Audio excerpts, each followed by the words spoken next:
My name's Chris. What you doing, Puddin? It's Kristie.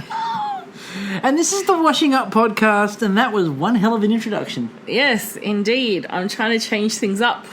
I can see that. You know, people like a bit of sizzle with their podcasting. Exactly. And thank you to everyone who's listened in the last couple of weeks. We appreciate everybody, as always. I know. People really like us. You like us. You tolerate us. You really tolerate us.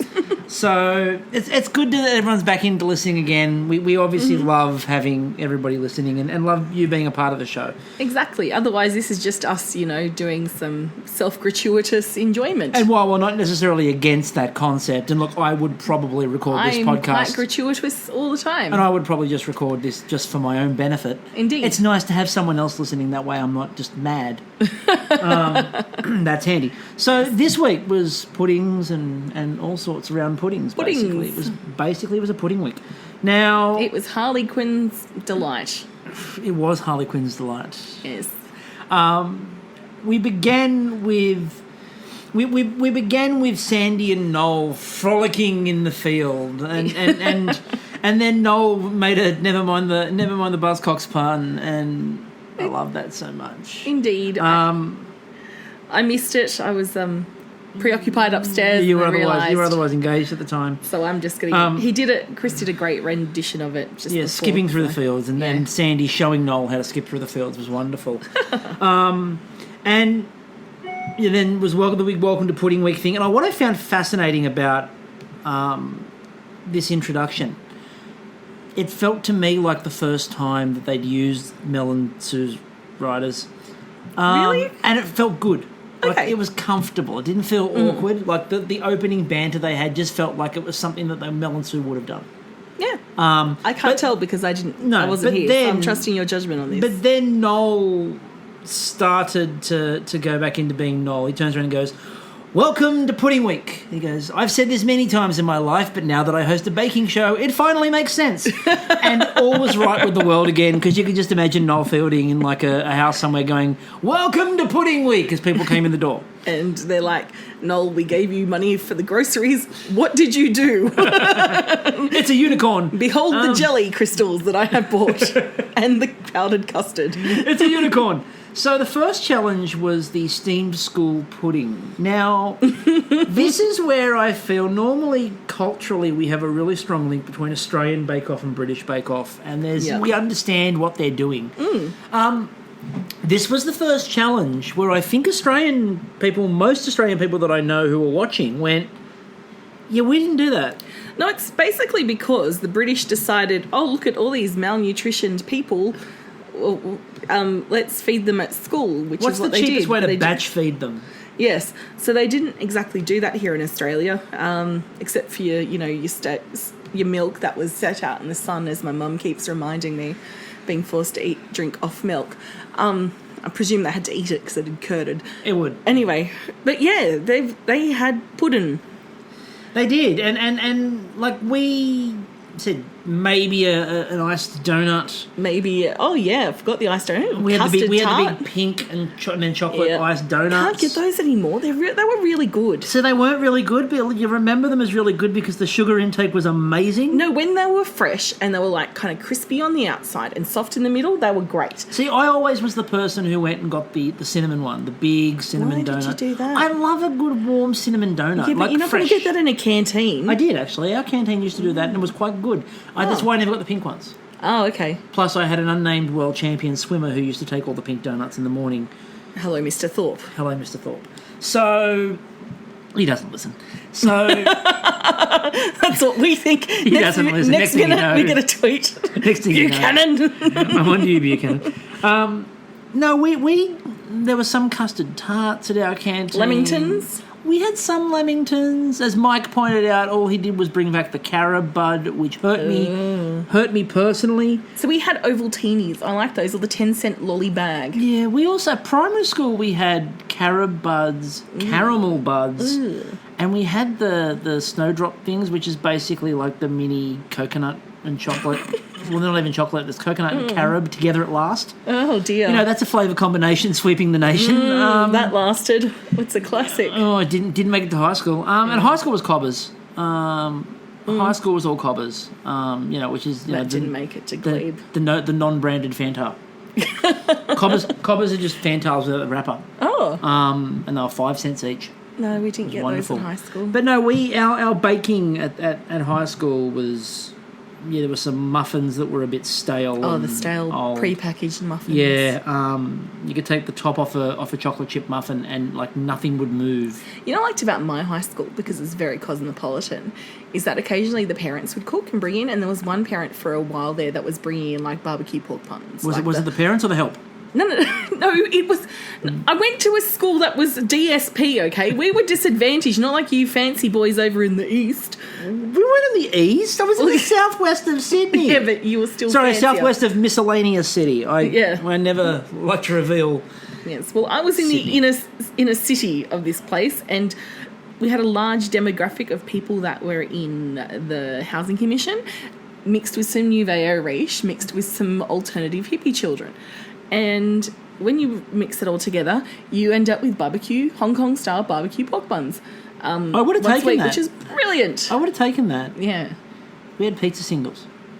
Oh, yeah. Oh, we got those too. The bad ones. But you know what was good a couple of years running? There was Thursday Pizza Day once a month where you could order it from Pizza Hut and they'd deliver it. I shit you not. Pizza Hut delivered.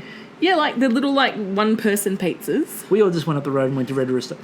Anyway. We went to cafes because, Oh, because you were trendy in inner city, but apparently you were disadvantaged. Anyway, moving on. Yes, we went to the cafes. We couldn't afford anything. So speaking of advantaged over disadvantaged, steamed school puddings. Puddings, yes. James made an orange and ginger steamed school pudding. Now that again screams to me school. Nothing like orange and ginger. Look, it's very English. It's extremely, extremely English. Stacey made a Bakewell tart steamed school pudding because, we haven't really seen Bakewell tarts this series yet, and we need to get one. And she baked it well. She did bake it well indeed, and Stacey said, I've done this 17 times. And Paul Hollywood, being Mr. Optimism, turns around and goes, well, let's see how the 18th one goes. And Stacey gave him a look that if the looks could kill, he would be at the back of the tent. Like, bitch, sit down, take a seat, and watch me bake well. Ooh. Puddin. Ooh. Julia, I thought, was a bit disadvantaged this week because she's like, what the fuck is all this pudding? I mean, like puddings and trifles. I mean, I think hi. I'm from the Russian bloc. Like do any of this exactly, and like in Australia, at least we have some reference points. Like we know trifles, we know at least a steamed pudding. The concept of it, we get them at Christmas in a way that either your family has made them for years, and it really doesn't make sense to have a hot pudding at summertime. But anyway, you get it anyway, with a 5-cent piece stuck in it. Yeah, my father often complains about the need for a Christmas pudding and then doesn't eat it. I gave my dad a pudding today. Because they sell them at work, and I was stuck for a quick Christmas gift. Merry Christmas, have a pudding. Oh, he got some. But that's our connection. Yeah. But that's at least our connection with pudding. Exactly, and poor Julia, she's like, what the fuck? There's no point of reference. Can I just make some borscht? I make you some vodka. Sturgeon? Can I present you some caviar? Sturgeon. Look, I'm thinking pickled fish. And. Now, Kate made a dish that you were quite fond of, not necessarily because of the dish, but because of the concept. Mr. Darcy's steamy lake scene steamed school pudding. Yeah. I don't give a shit how that tastes. I will just sit there. Yeah. I don't quite get the idea of that as a concept per se. Oh, well, you just haven't really enjoyed Mr. Darcy. She just used the word. Lake scene. She just wanted to use the word steamy. Yeah. Unfortunately, her Mr. Darcy turned out more like the Keira Knightley Pride and Prejudice rather than the Elizabeth Eel and Colin Firth. This is where your expertise in all things Austen comes out. Indeed. And your love of all things Austen. Yeah. By the way, I can highly recommend the board game Marrying Mr. Darcy. If you've never played it, go run to it now. Liam made the cherries and lemons that are baked well. I see what you did there, Liam, and they were kind of baked quite well. Oh, yeah, he tried for a handshake. He got really close to a handshake. He didn't get a handshake, but it was really close, and he felt really good about that until the rest of the judging, and we'll see that in a minute. I was kind of disappointed that no one did a real kind of like 1970s style throwback. You know, the ones that you see on Facebook every now and again, of like some usually American monstrosity. Yeah. There was one that was quite green recently, and it was called a something salad, and it really was hideous. So if we can find the link and post it on Twitter. Anyway. We haven't even got to the second challenge yet. No, we're still in the first challenge. All right, who have we missed? And as some of you can hear outside, we've got a very excited party near the record. So big fan of puddings. Big fan of puddings, isn't that right, Leo? Been teased by the cats all afternoon. Yes, we've had a dog being tormented by cats through glass. So he's really keen to get involved in the podcast. Stacey now. So Stacey did her Bakewell tart, which we said went quite well overall. Yep. Stephen made his lemon and blackcurrant drizzle steamed school pudding, which was decent. It was better than decent. It was Hollywood handshake worthy, which was a huge plus. And then there was Yan. Ah, Yan. Oh, Yan. We're going to wax a bit lyrical here because Yan's awesome. Yan's wonderful. Yan's awesome. That gif of Yan celebrating her Hollywood handshake. It's just everything. It's life. It is life. Seriously life. I loved how excited she was. I love the fact when Stephen got his handshake, Yan gave him a handshake too. I think she was trying to steal his Hollywood the mojo and take it. And it worked for her because she got the handshake too. Now, I mean, then Stacey got a third handshake. So, yeah, Sophie did a really good job of the ginger fig and honey, which was really good as well. She wants her some figgy pudding. So you got Stephen got a Hollywood handshake and a Yan handshake. Yan got a Hollywood handshake. And technically a Yan handshake as well. Stacey got a Hollywood handshake. At which point Noel suggested a fielding fondle for Liam. Now the answer for fielding fondle is always yes. You just roll with it. Roll with the fielding fondle? Roll with the fielding fondle. My question to you is, what the fuck's up with Friendly Paul? It's a little disconcerting. It's worrying. 3 handshakes. I wonder what bonuses he's been given at the Channel 4 have got to be giving him something. There's got to be stuff going on in that back room. He's got to have some back room I don't know. deals. I just really want to know what's going on in that back room because it's Channel 4 money, and maybe Dr. Otka's out the back. Dr. Otka and a few of Dr. Otka's nurses. He was very happy today. He was indeed. Now, they did a staggered technical. I love a staggered technical. I'm a big fan of a staggered You were excited. You're like, oh, is it going to be a souffle? Is it going to be a chocolate thing? What is it going to be? Yeah, we were weighing it up. I'm like, it's going to be a souffle or a chocolate pudding. It was a chocolate pudding. So, I was happy with myself. Chocolate pudding with peanut butter. Now, this was one of those ones, and you were listening to me. I was frustrated because this is an unusual situation of a technical I actually know how to do. Oh, my God. It's unusual that it happens. Here he is. Having said that, by the way, if you check out the Instagram, I did make caramel slice. And it was actually pretty good. It was almost as good as my mother's. Thank you for the pretty good. So now he thinks he's Mr. Expert, and you should have heard him. Oh, it's not how you got to fold it, Stacey. No, you don't go in hard. Oh my God, 35 minutes. What are you talking about, Kate? Was I right or wrong on Kate's 35 minutes? Anyone would have been right about that. 35. The number of time people are, it's 25 minutes. 20 minutes. It's half an hour. 35 minutes. No, they're quick to cook because they've got a runny middle. The whole concept of having the runny middle means you don't overbake it to the point where it's no longer running. But I love the person who actually read a recipe. Underbaked. So the order was Julia, Sophie, and then Liam. Mm-hmm. At which point I think Sophie worked out that the whisking is the rising agent. And Julia then yelled out, I can't believe I'm doing it by hand. And the reason you don't, again, to do it by hand is you don't over mix it. Said the actress to the bishop. Ching. Stephen, Yan, James, and then Stacey. And it was the argument of do you fold or do you beat them? Stacey wasn't sure what the hell to do. They also didn't give them baking timing as we indicated. So a couple of people sort of worked out the timing. Now, James went the other way. James went 8 minutes. Yeah. As a result, they were raw.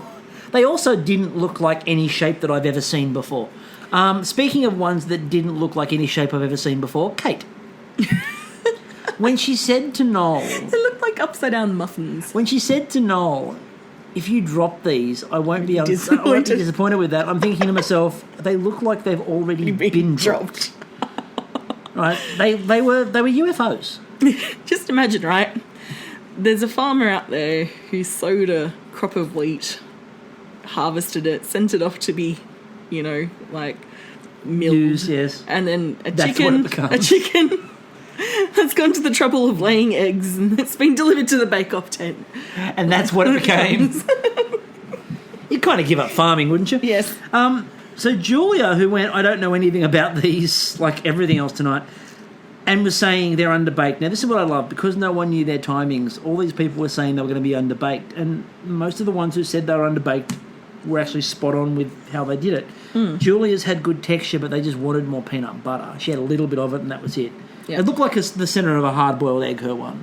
Yeah, but the thing is, like with peanut butter, I'd be afraid I'd OD on the peanut butter, Whereas Sophie loaded it, and it ran beautifully. Yes. So Sophie did a good job on this. Mm-hmm. Liam was there crying, going, they're under. And then they opened them and they went, the texture's good, he actually needs more filling. Yeah. But Liam was there weeping, going, oh, they're way undercooked. Liam just plays at my heartstrings. I know, you've got a bit of a soft spot for I know, I just want to, be his auntie. I want to be everyone's auntie, really. Stephen continued a trend that we would see in the final challenge as well. I'll buy you all Lego. Stephen continued a trend that he started it last week. He continued it in the last challenge, but he really picked it up in the technical.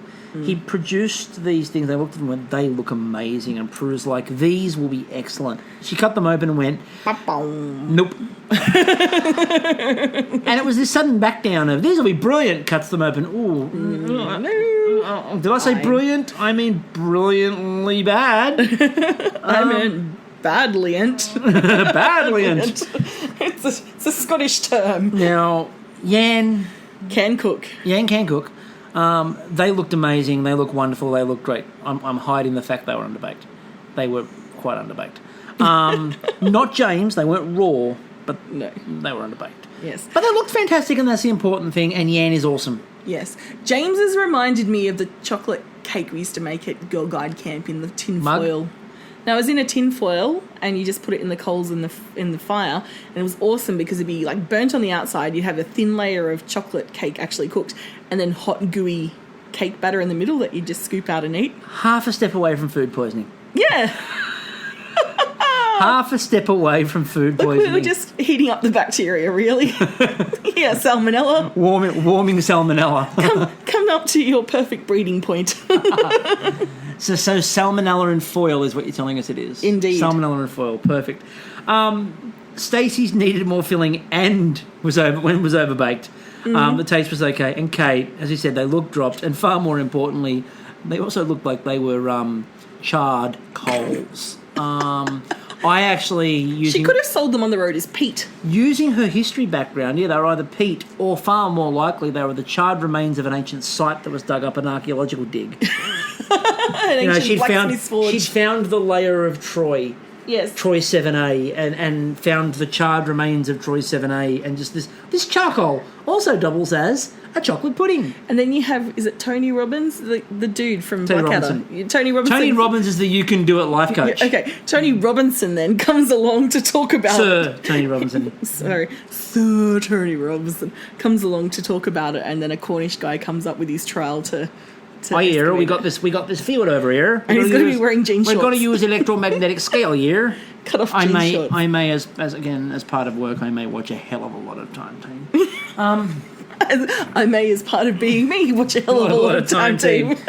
Now the showstopper was trifle. Mm-hmm. Nothing to be trifled with. See, if my mum's trifle's on there, winner, trifle dinner. There's a lot of good baking that your mother does that I've never sampled. No, and you probably never will unless you go there on certain days, because she only makes them at certain times of the year. You keep telling me how wonderful they are. We need to find out. The trifle shall be done this Christmas.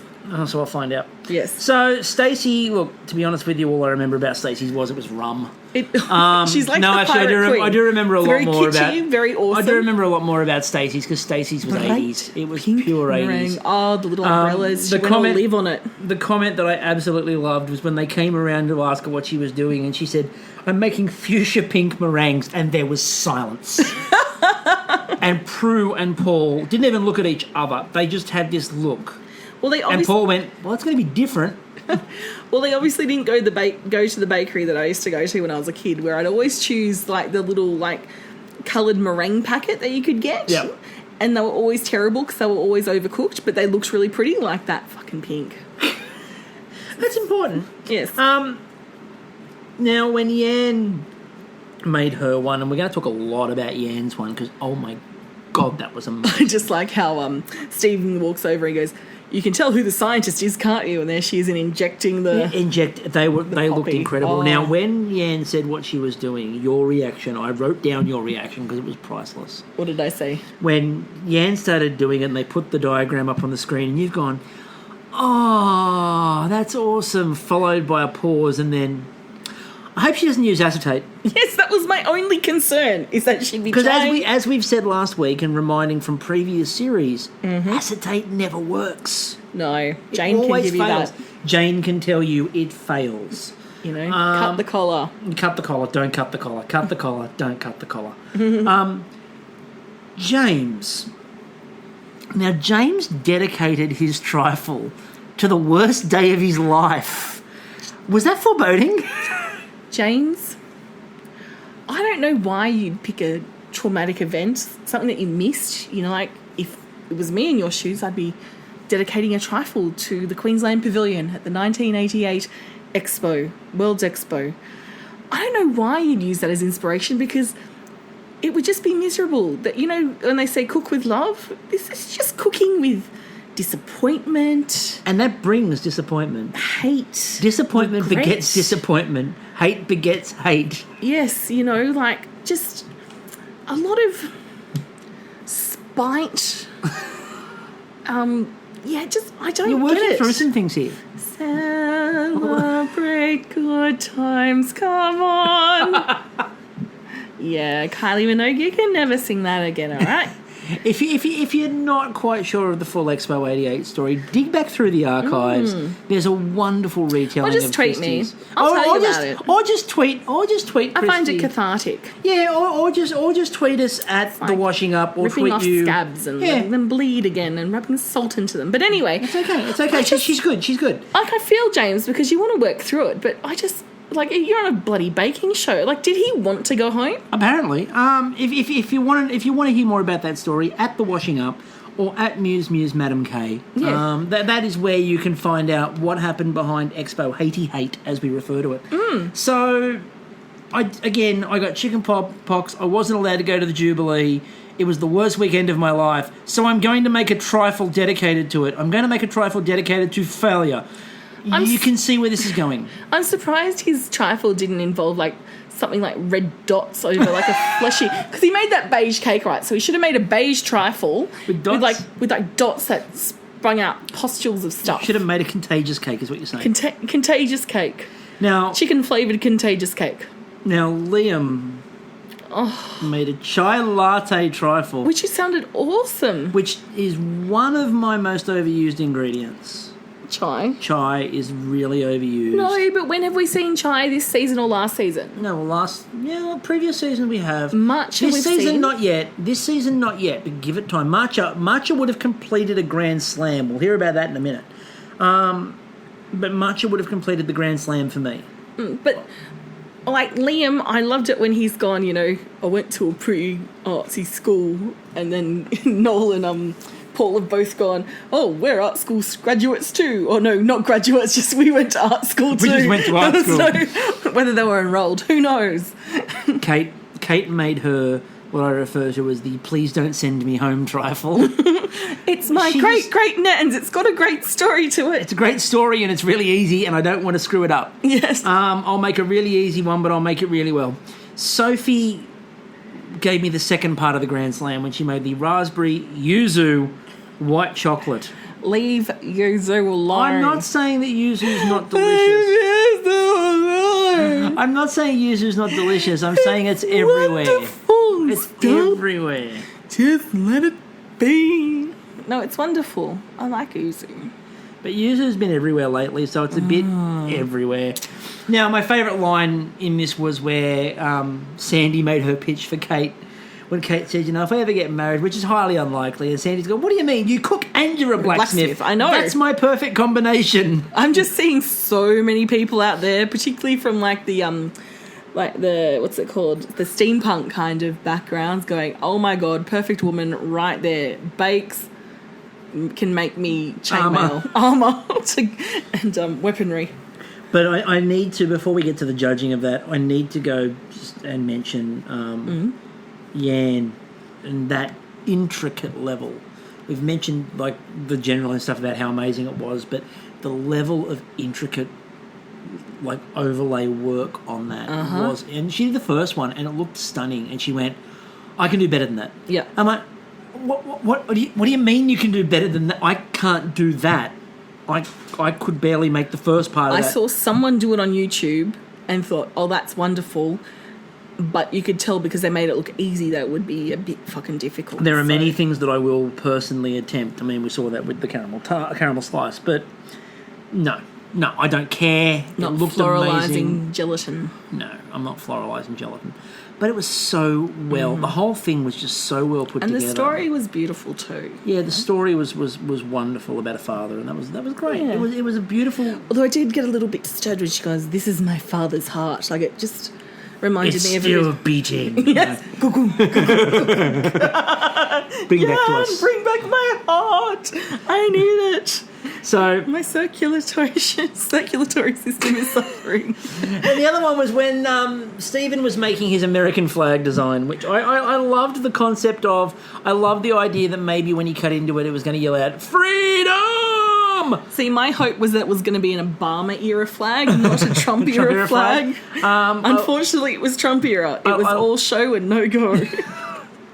I like that at one point he goes, I'm halfway up the flag now, and I'm like, that sounds weird for a baking Bring show. up the flagpole and see. It still looks, but no one ever does. No, I'm not doing it. I'm not doing it. Well, okay. So we get on towards the judging. Now, Sophie, they tried hers first. It was Prue said delicious. Prue also commented, we'll have a look at your pink sausage in the middle.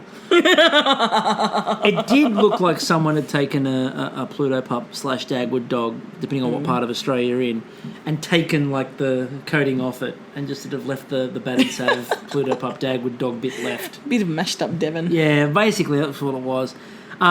Paul Hollywood loved Yan's design. He really loved it. They said the mousse was a triumph. There was a little bit... The custard was a little bit over the side of too set. But Paul also But really apart liked from the fact... Really liked later on when we get to custards. He loved Kate's old custard, which I thought was spectacular. She goes, I used powder. Because that's what my mum uses. Because that's what my nan used. He goes, that's what my nan used. And this is what they my bonded mum- over. They bonded over nans. Yeah. Because Kate's was It's neat. awesome. It was clean. It had stark lines. It was like a designer had produced some form of garment at Paris Fashion Week. It's neat. It's clean. It's got stark lines. Right. Delicious by Kate. What? Being modelled by, I don't know who's Heidi Klum. Who's a recent model? There's a Hadid. No. Homeboy's not gonna get it. Okay. Okay. Let's move on. Stacey. Yes. Now, the way we looked at this, and we both said it at the same time, we said this last week, we need to repeat it this week, she's channeling Olivia. Absolutely. This week it was more stark. There was pineapple and there were props. There were. She had umbrellas, she had a pineapple layer on top. We're just sitting there going, Liv would love her. Do you reckon Liv's just feeding her care packages? I hope so.